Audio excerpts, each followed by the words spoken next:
Hey, what up, guys? So earlier I did like multiple episodes of Halo 2, and I'm pretty tired. But however, I literally worked out for about 2 hours. I first ran for like 4.5 to like 5 miles outside, and it wasn't flat terrain. It was hilly. It was hilly. And then after that, I went to the gym, lifted weights, and did all that. I know it sounds like I'm trying to like show off or something like that, but literally, I'm not trying to show off. I'm just literally telling you how it went down. And now I'm back, and I decided to watch another SCP Foundation video. So welcome back, guys, to another SCP Foundation video reaction. If you're new channel, welcome. So this one we're actually going to be checking out is called Herman Fuller's Circus of the Disquieting. Now, I don't know what this is. I don't know what kind of circus it is, but just looking at the thumbnail alone looks really terrifying. And I'm not gonna lie, guys, if I saw that, I'm not gonna go. Well, then again, I'm not interested in going to any circuses, so there's that. But I don't know what else to say. I mean, this is another exploring the SCP Foundation video, so according to you guys, they're pretty accurate when it comes to info and explaining, so I'm really looking forward to what the circus is all about. So without anything else, let's just jump right into the video. Herman Fuller's Circus of the Disquieting. Dude, that thing looks alive. The traditional idea of a circus is largely a thing from a bygone era at this point, due to the lack of innovation, the questionable animal rights practices, and the general creepiness of clowns. There are people, however, that That's the endeavor number to one keep thing. the circus going, in various forms, attempting to bring new life to an old show. The circus had always been about being able to witness the incredible and the unbelievable, and This the looks like something the universe Joker from generally Batman has would that in have. spades. Herman Fuller's Circus of the Disquieting is pretty much what it says. A really weird circus, featuring some really weird individuals and attractions. The story of this circus begins with a young man named Herman S. Fuller, who in 1893 at the age of 21 was invited by his wealthy uncle to Chicago to see the buildings his company had constructed. I was just reading the bottom fair. caption. Herman was enthralled by what he saw there, from the beauty of the White City to the wonder of the Midway. 2 years later, he decided that he would dedicate his life to bringing that same sense of awe to others, and he would create his own little fairy tale world of amazement and excitement where visitors would be challenged to rethink their ideas of what was possible. Unlike in Chicago, though, this show would travel the country and even the world, so that every soul on Earth could This is the experience greatest its show. magic. Hugh His Jackman. wealthy uncle felt a tinge of admiration for his ambitious nephew and agreed to help fund the project. This is all the information that the SCP Foundation has on the origin of Herman Fuller's circus. The only documentation they have that even proves Herman Fuller existed are some bank records and letters from his uncle. A death certificate was issued for a Herman S. Fuller in 1906, with malaria listed as the cause of death, but the authenticity of this is debatable. Herman Fuller and his band of associates have continued to acquire certain anomalous individuals and objects over the years, often purchasing them from Marshall Carter and Dark, and proceed Monster to put on elephant, shows Jumbo. across the globe. That thing is huge. They set up these performances anomalously as well, somehow appearing without anyone noticing and disappearing afterwards the same way. Obviously, the Foundation isn't a big fan, although they have managed to contain a number of anomalies that were formerly part of the circus. The circus overall doesn't seem to be the happy, fun-filled kind of place it tries to make itself out to be. Plenty of blood has been spilled and lives lost over the years, both from attendees and from the performers themselves. Those performers that attempt to leave are generally prevented from doing so, violently. The myriad of clowns that work for the circus are mostly non-human, but are in fact some sort of monstrous, shape-shifting abominations, their natural form consisting of an array of eye stalks and tentacles. They also seem to produce some sort of milk, and need to be milked occasionally. The second in command working underneath Herman Fuller is an individual that typically goes by the name of Manny, who has been part of the circus for a very long time. He started out clowns as part are already of the group scary, of but a strange non-human one? humanoids in No. a circus known as the Freaks, with he himself possessing an upside-down face. But his influence amongst the others continued to grow, and he was slowly given more responsibilities. Manny often hand-picks new acts to join the circus, and in some tales even takes over the circus after Fuller. Herman Fuller's circus is a pretty mysterious group, with generally no real goals outside of simple entertainment, and so as usual I'll stick to showing off a handful of interesting SCPs related to them. There have been a large number of tales written about the circus, including an entire series of tales called Dread and Circuses. But Bro, the let's crew focus of on the circus already SCPs. sounds really terrifying. I'm not joking. SCP-1884-A is a blind Albanian woman in her late 60s with no hands. Instead, her forearms are joined together where her wrists would be, and her body is covered with extensive scars that she claims came from poor treatment in captivity. I'm just trying to imagine how it would look like. 1884-B, however, is a single living organism composed of 932 hands, all attached at the wrist to the central mass of flesh. 929 of these hands are identical and resemble the hands of an elderly woman, while the remaining 3 appear to belong to an adolescent Caucasian male, an adult He took her Hispanic hands. female, That's the and a explanation. Bengal tiger. This entity is normally docile, but if one of its hands is ever intentionally damaged, it will retaliate by using its nails to sever the aggressor's hand or equivalent and integrate it into its body. Oh, The eye two for an eye, entities share hand a for an strong hand. telepathic connection, but both are independent entities. 1884-A uses 1884-B in a manner similar to a seeing eye dog, while B uses A as a hearing aid and its mouthpiece. The two entities came to the attention of the Foundation when A attempted to check into a hotel in the United Arab Emirates by bartering its jewelry for lodging. When the receptionist refused, B broke in through a window and aggressively approached the receptionist, who quickly fled. B then stole a room key, and the two were found inside of one of the hotel's rooms by the Foundation. In an interview, A states that she has been connected to B, who she refers to as Luana, for as long as she can remember, and has had her physical abnormalities since birth. Luana is her eyes, helps her feel the ground so she can walk, helps her hold things, and even carries her on occasion. When she was 8, men came to her house wanting to purchase her and Luana from her parents. Her parents had tried to hide the two of them from the world and sent the men away. Later that night, a man with an upside-down face, Manny, came into her room and abducted the two of them. I'm still trying to They were taken imagine to the upside America down and were face. forced to work in Fuller's circus. At first, the two of them were just part so of they the were long forced. parade of freaks that worked at the circus, but once they grew older, they were told that they needed their own act to earn their keep. They dressed her in flowing clothes and jewelry, and billed the two of them as Madame Rizarta and her amazing palm reader. In their act, Luana would walk across the faces of volunteers, and she would make deductions about their appearance based on what Luana felt, such as if someone broke their nose as a child or recently had an accident on a fishing trip. If she made a mistake in her guess, she went without dinner, and if she made an error in her English, she was whipped, so her English improved quickly.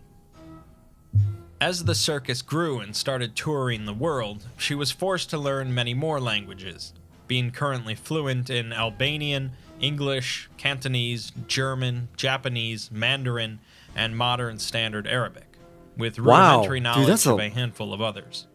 I only know She was English and underfed, Korean. slept on the same And a little mattress bit for of 30 French. years, and was abused on a regular basis.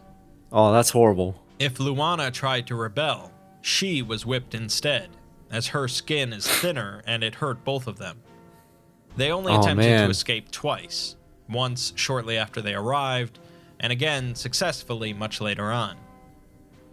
She believed that despite the conditions in the circus, life would be even worse in the outside world for the two of them.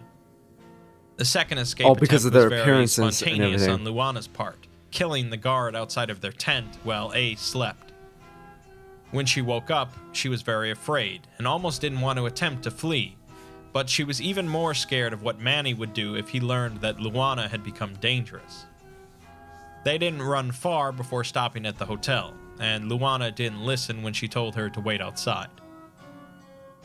Another interview was look at all conducted that. with Luana, after teaching I know her these how to images read aren't Braille. exactly from the SCP Foundation, but still, Luana these are says that really she is cool the images. only one of her species and describes herself as a hand thing. She has been connected to the woman ever since her first thought, and doesn't remember anything about where she came from other than that it was wet. When asked about the circus, she raises the middle finger on every hand she can. Damn. They were treated badly there, often punished, and she says that they That's are a lot of crooks. hands and a lot of middle fingers. They would often hear screaming coming from other tents throughout the circus late at night. Luana made the decision to escape so that A could have a better life. Despite the paranormal nature of this SCP, the story here isn't that far off from the actual exploitation from circus freak shows years ago. Let's move on to something a bit more weird, with SCP-1921, a mobile kiosk designed for the production and sale of cotton candy. A sign on the kiosk mentions that the cotton candy is free with admission, and the interior of the kiosk contains two separate devices: a sugar spinning contraption for creating cotton candy, I'm really scared. and a self-playing 32-key calliope. The cotton candy machine is connected by a small pump to a reservoir at the bottom of the kiosk, containing a black, highly viscous liquid. The tank is labeled as clown milk.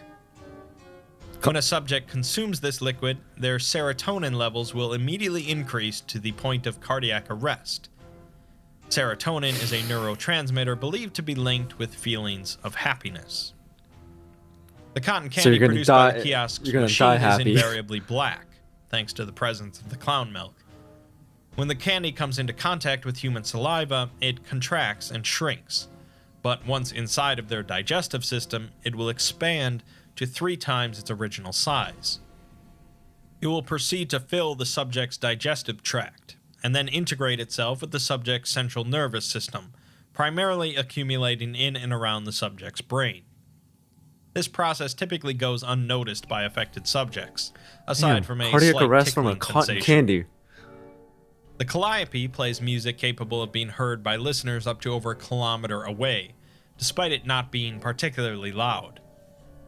Along with the calliope is a collection of 11 rolls of perforated paper, and when a roll is inserted into the machine, a specific song is played.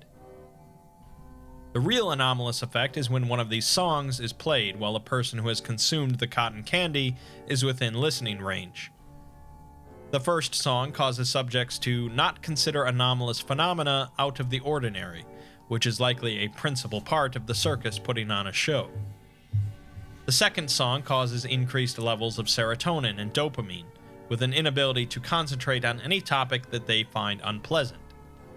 This would definitely keep everyone in good spirits during the show. The third song seems to be played only if the police make an appearance, as it causes subjects to become unable to perceive the actions of others as unlawful. The fourth is if any of the audience start to catch on that something's amiss, as it suppresses the subject's ability to sense personal endangerment. The fifth song seems to be a ramped-up version of the second, causing subjects to experience a state of extreme euphoria to the point of incapacitation. The note written on the paper indicates that it's not for personal use. The sixth song is for when the show is about to begin, as it causes all affected subjects to congregate in one area, generally at the brightest light source. The seventh is noted as being for emergencies only, as it causes subjects to seek out others who have not yet consumed the cotton candy and attempt to persuade them to eat some. If that doesn't work, they will resort to violence and force feeding. The eighth song is noted as being a last resort, as it causes subjects to experience seizures, hallucinations, severe nausea, diarrhea, vomiting, and this high cotton candy or I'll fevers as a beat your result of ass. massively increased serotonin levels. Subjects show an increasingly lighthearted demeanor before expiring from cardiac arrest. The 9th and 11th roll have been forcibly ripped apart, and the 10th roll had no observable effect, although the note states that it's for preparing all the clowns for milking. A Foundation doctor is tasked with repairing the damage done to the 9th clowns roll and testing it on some D-class. Of Although course. it's restored, it still doesn't seem to do anything until the 14th test. You have to admire their commitment, by the way. During the 14th test, all of the keys on the calliope are suddenly pressed at once, and the music changes into a down-tempo version of Entrance of the Gladiators, the most common piece of music associated with clowns. The D-Class states that the music is giving him a headache before exclaiming, "Oh my god, I love clowns," and then suffering a seizure. The song finishes playing and the D-Class falls unconscious as the original What's song with the continues seizures and playing. cardiac arrest? When the D-Class woke up, he claimed that he could not remember who he was and complained of severe discomfort in his chest and abdomen. Much later, an autopsy is performed on the D-Class, revealing a small balloon filled with glitter inside of his chest cavity. A scrap of paper was hidden amongst the glitter. The paper reads, "Okay, something definitely went screwy. What's the deal? We could have used this one. That contraption busted again?" The back of the paper reads, "P.S. We're getting hungry here, Charlie."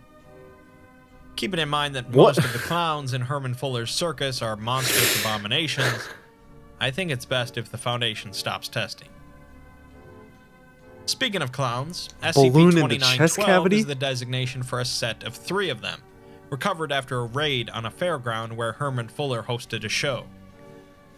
By the time the Foundation arrived, all of the rest of the tents and members had left, except for a small tent with these 3 anomalies inside and a non-anomalous human, who we'll get to later.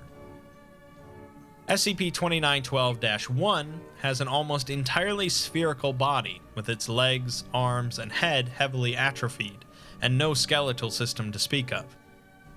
2912-1 is able to transport itself by filling an internal gas bladder, which encompasses the majority of its internal space, and by propelling the gas out through its sphincter. It's also capable of extending a long black tongue, which produces a sound similar to that of a party horn. Its level of intelligence cannot be ascertained, but it seems capable of understanding several English words in the form of commands.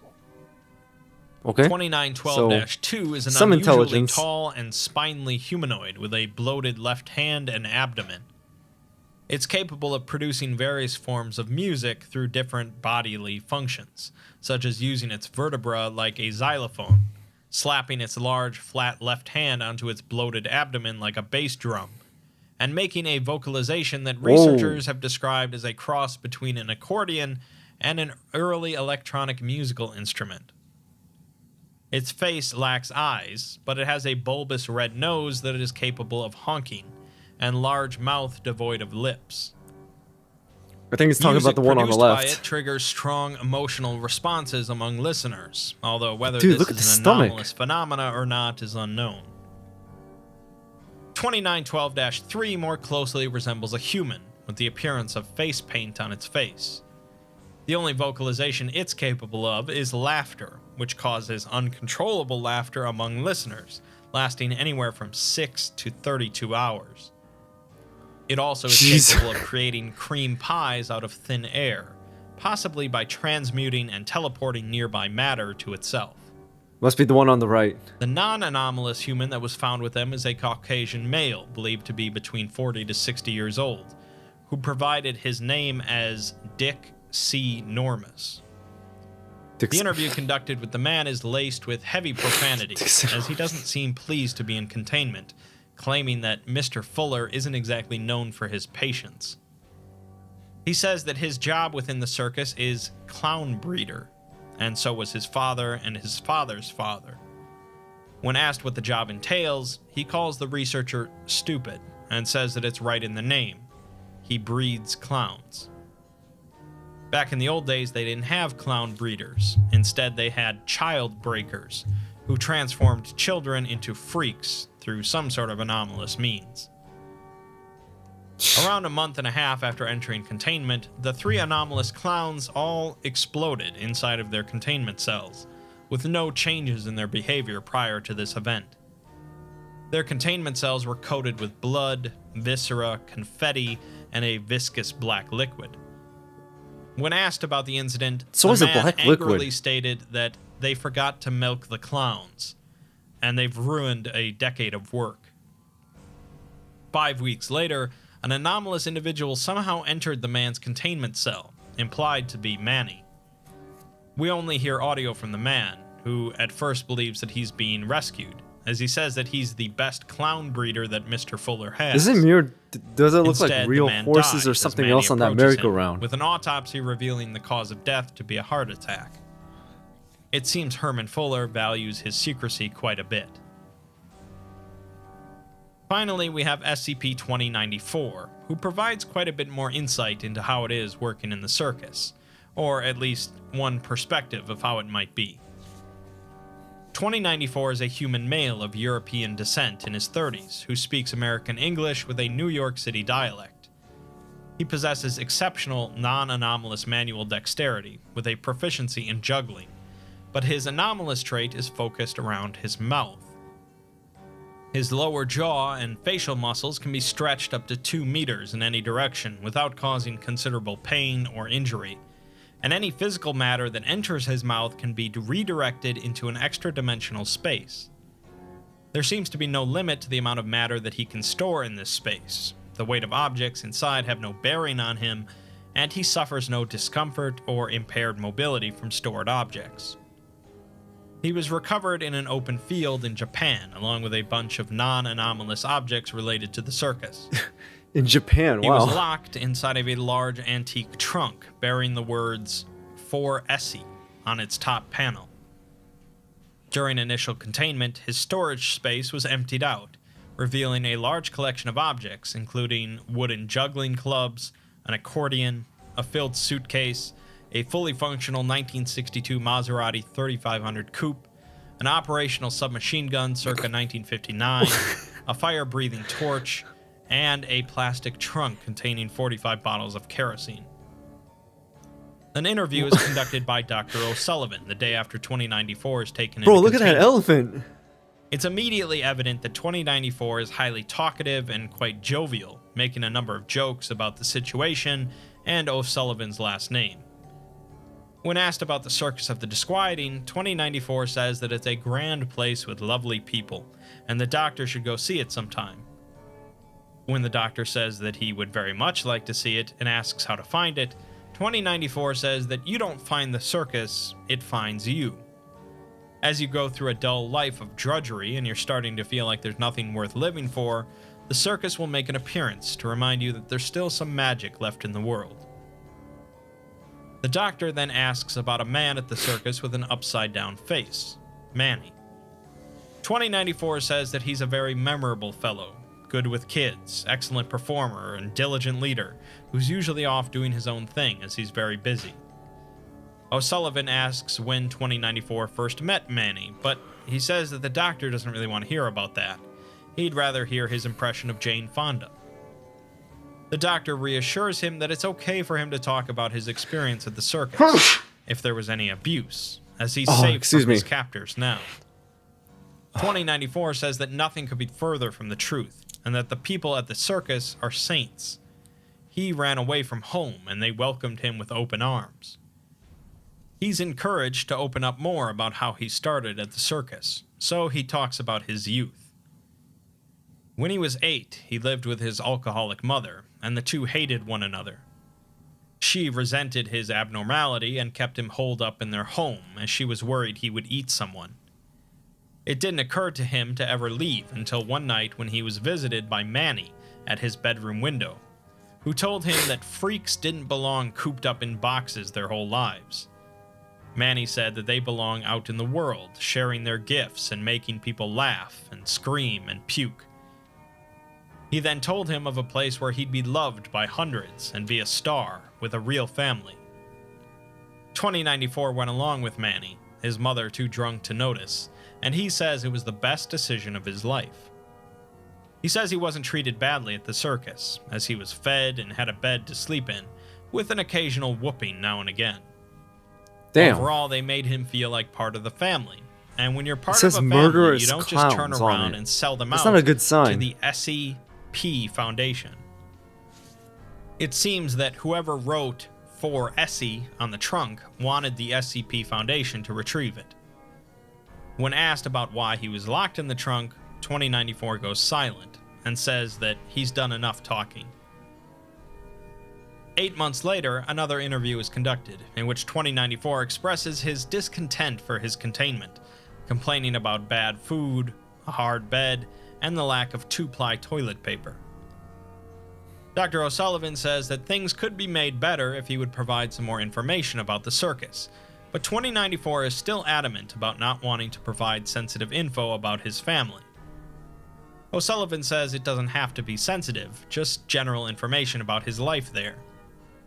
2094 acquiesces and tells the doctor to picture the most perfect day possible and the most beautiful circus possible, and that's what it's like when the circus puts on a show.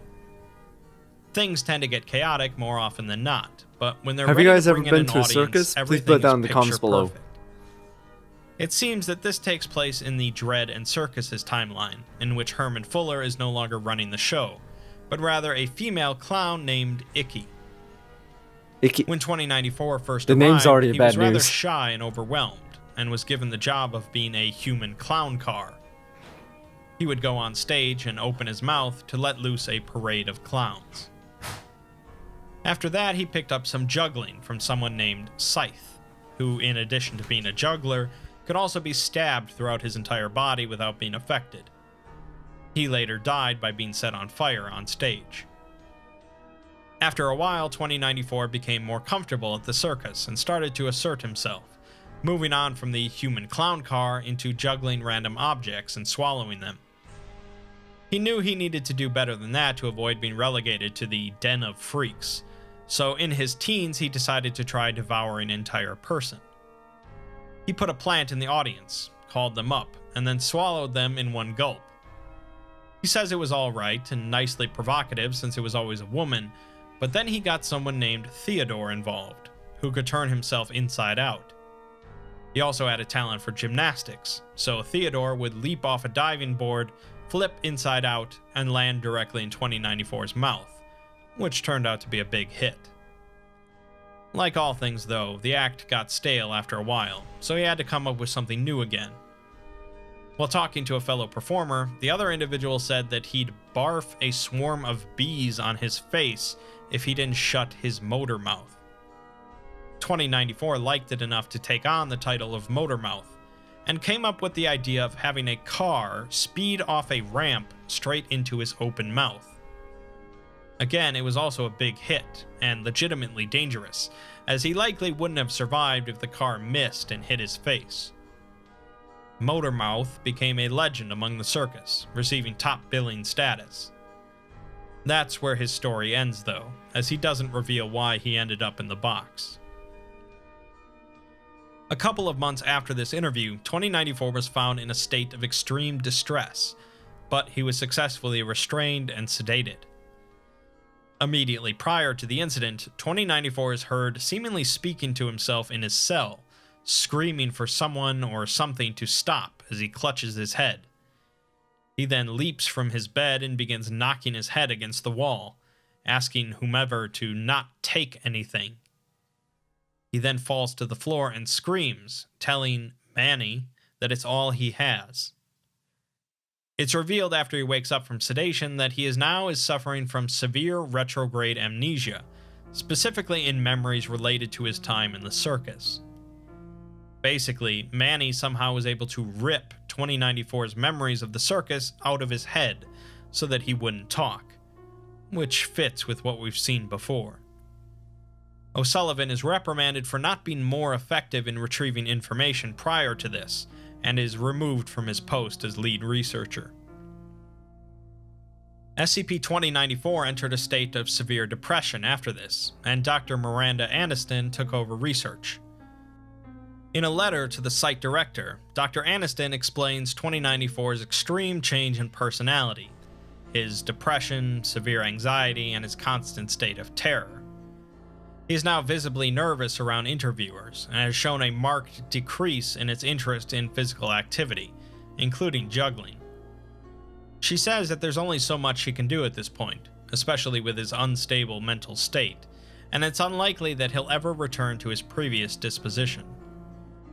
A month later, 2094 was found attempting to consume himself in what seems to be a suicide attempt, but he was successfully restrained and sedated. Dr. Aniston sends another letter to the site director years later, telling him how little progress she has made with 2094 during that time. Over the past 2 months, however, 2094 has begun to open up again, even requesting juggling clubs. 2094 hasn't completely explained his change in mood, but has said that he has made peace with the past, has forgiven and been forgiven in return, and has gotten back something valuable. Yesterday, 2094 submitted a request to hold a performance for the staff of the site, and Dr. Aniston recommends that it be granted under supervised conditions. She mentions that the site director may think that 2094 is just pretending in order to manipulate personnel, but she doesn't believe so. The following month, in an interview between Dr. Aniston and 2094, it seems that he is back to his old self, telling a humorous story from his time in the circus. When asked about his memories, he says that he still doesn't have everything, but he has most of it, including why he ended up in the trunk, even though he kind of wishes he could forget that. He finally decides to tell the doctor the story, and says that, just like how Manny saved him from his rough childhood, he also helped plenty of other people. The longer that Manny was in charge of things, though, the more he changed over the years. At first, it was just a worse attitude, but then Manny started bringing in some kids that were a little different to the rest. 2094 often worked with the kids that Manny brought in, so he began to feel that something was off, although at first he thought they were just traumatized and needed time to settle in. Things changed with one girl, though, who had the anomalous trait of being able to fall apart into pieces and put herself back together again. 2094 had been working with her one day, teaching her to juggle herself, when she suddenly broke down crying and said that she wanted to go home. That's when he realized that Manny had moved on from rescuing anomalous kids and instead started kidnapping them. He went to Manny and yelled at him, telling him that that's not how they do things anymore, but Manny slapped him and said that he was doing whatever he could to keep the circus alive. Apparently, the circus was doing quite well for itself, but Manny still believed that they were on the verge of collapse. It seems that Manny was either overly worried or still hung up on Herman Fuller's way of doing things, but 2094 says that it's no excuse. 2094 decided to stash the girl away in his mouth and sneak her back home. When he returned, Manny was waiting for him, telling him that he betrayed the circus. He called all the other performers out to watch as 2094 was shoved into the trunk so that the Foundation could find it. 2094 says that Manny made a big deal out of it because he was scared of losing control and had to make an example. He had to get 2094 out of the picture, but at least he sent him somewhere safe. Compared to a number of other groups of interest that I've covered, such as the GOC or the Sarkites, Herman Fuller's Circus of the Disquieting isn't an incredibly complicated group with massive plans in mind. They are pretty much what the title implies, a really weird circus, but the interesting parts of that are mostly the people involved in such a group. Sure, the whole clown milking thing is pretty odd, but a group where a random assortment of anomalous individuals could find something akin to a family is pretty interesting. Although it seems once you're a part of the family, you're part of it for life, for better or worse. It has its moments of good and bad, depending on who's running things, but it's still been going on for decades, so that's impressive at the very least. Maybe one day the Foundation will finally shut down the whole operation, but for now, perhaps it really is the greatest show on Earth.